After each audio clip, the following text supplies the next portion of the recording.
Mike Gallagher.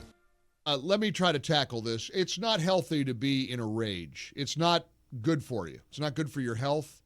I've got a friend or a colleague who is angry, and I love the guy, but I don't know how he does it. His radio show is 3 hours of him yelling and just being angry. And we have a lot to be angry about, I get it, but it's not good for your health to be in a state of rage.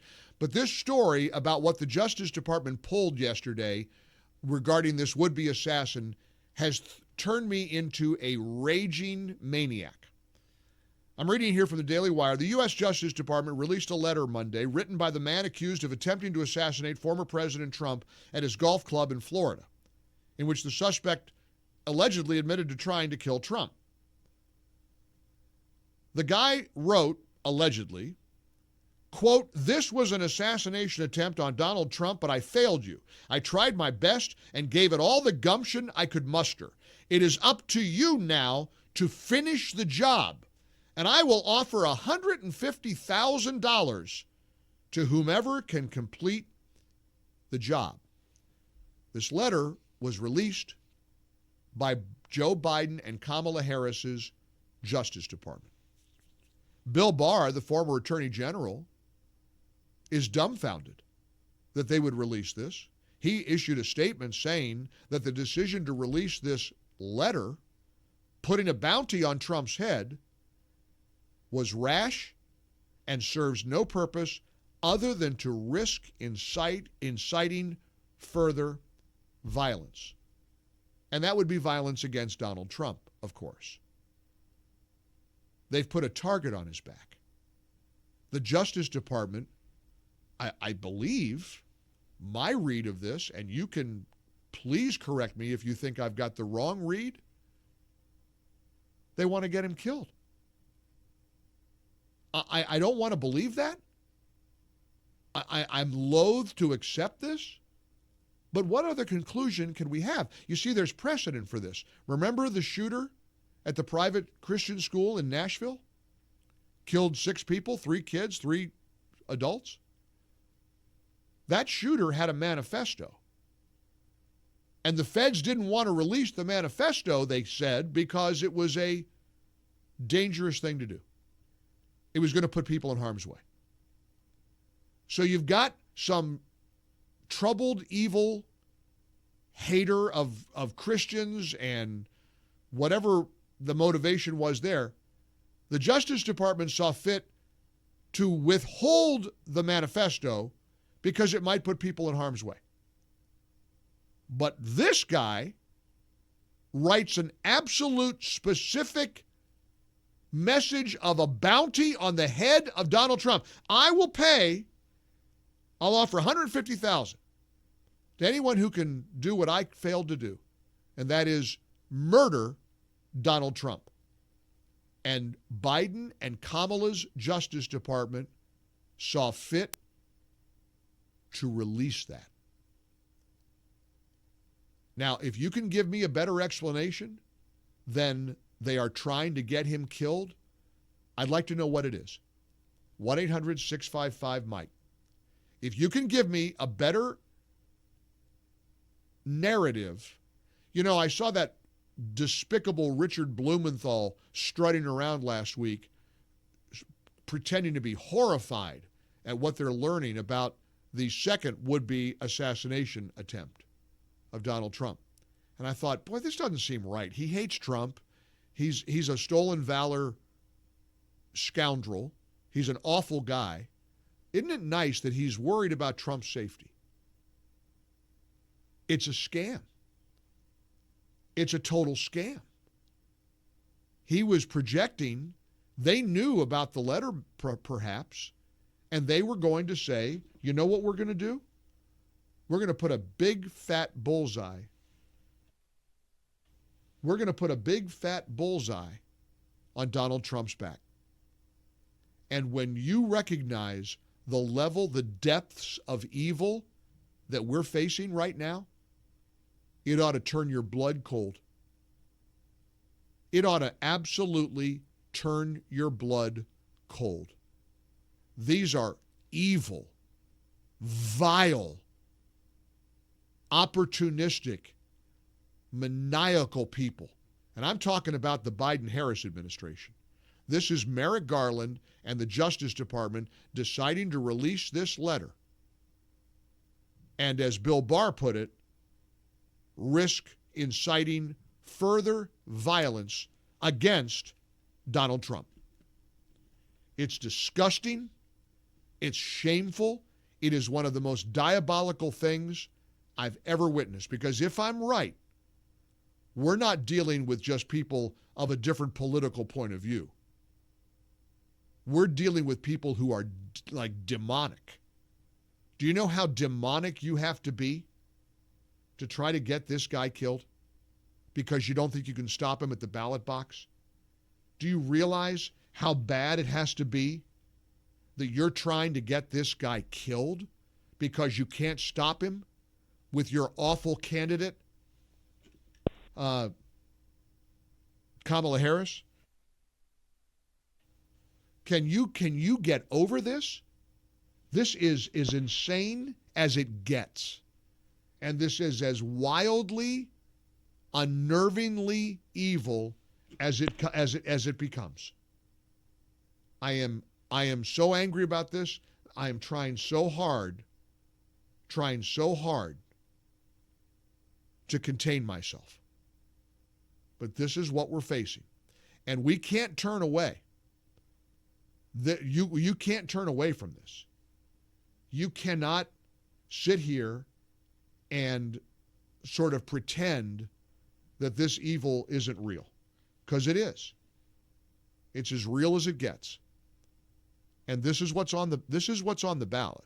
And by the way, there's all kinds of questions about the details of behind this, how this even happened, how this even occurred. The weird timing. The guy delivered the letter before he even went to the golf course, as if it wasn't going to be successful. But I know one thing: the Justice Department is on record as not releasing a violent manifesto so that people aren't put in harm's way. But when it comes to Trump, they release it immediately. These aren't people with a different point of view. These are evil, demonic people who would stop at nothing to stop Trump. You got to know what's on the line here. There's a lot more coming up on this busy Tuesday. Don't worry, we're going to continue with this as well. 800-655-MIKE. I'm so enraged at the decision by the Justice Department to immediately release the contents of a letter that was discovered that was allegedly written by the assassination suspect, or the would-be assassin, in Florida. The guy wrote in a letter that was the contents of which were revealed by Joe Biden and Kamala Harris's Justice Department. Dear world, this was an assassination attempt. I tried my best, gave it all the gumption I could muster. It is up to you now to finish the job, and I will offer $150,000 to whomever can complete the job. Nobody at the Justice Department thought that might be a bad idea to release such a bounty on the head of Donald Trump? Was there any reluctance to put Trump in further danger, in more harm's way, by releasing the contents of this lunatic's letter? The letter continued, everyone across the globe, from the youngest to the oldest, know that Trump is unfit to be anything, much less a U.S. president. Wow, does that sound familiar? Is that rhetoric that sort of rings a bell? We're hearing a little bit of that these days, huh?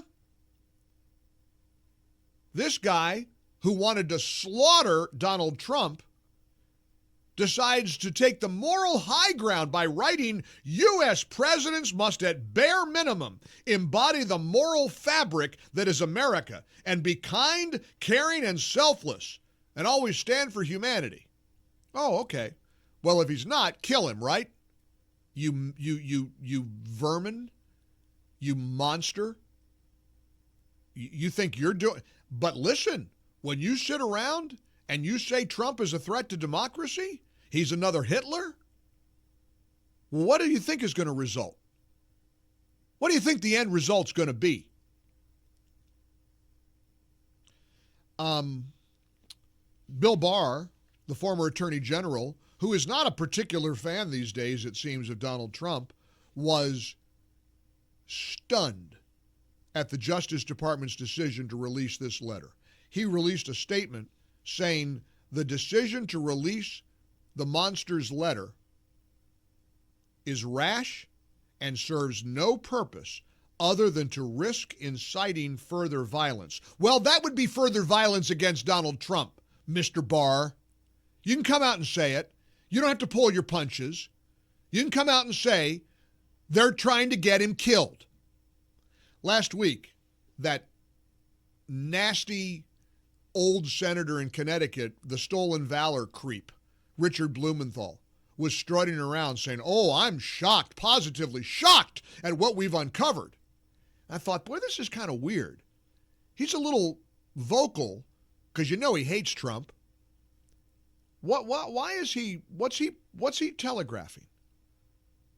Connect the dots. Connect the dots.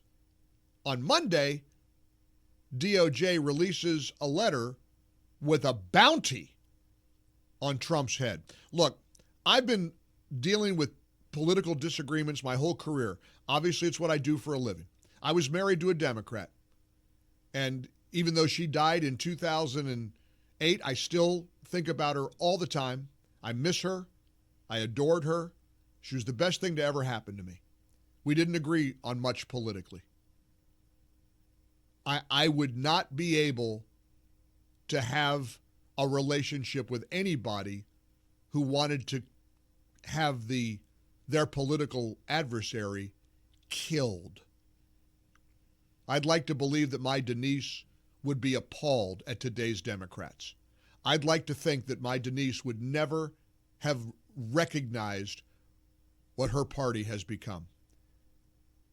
This administration is evil, they are vile, and they are frantically and desperately panicking and trying to stop Trump any way they can. And that includes having him killed. You give me a better explanation for this. 800-655-MIKE. I am so angry about this, and I have been, I heard about this, I learned about this during the show yesterday, and I had to contain myself because I thought, I will go on the air and I will say something that's going to get me in a lot of trouble. Because this is how bad things have gotten.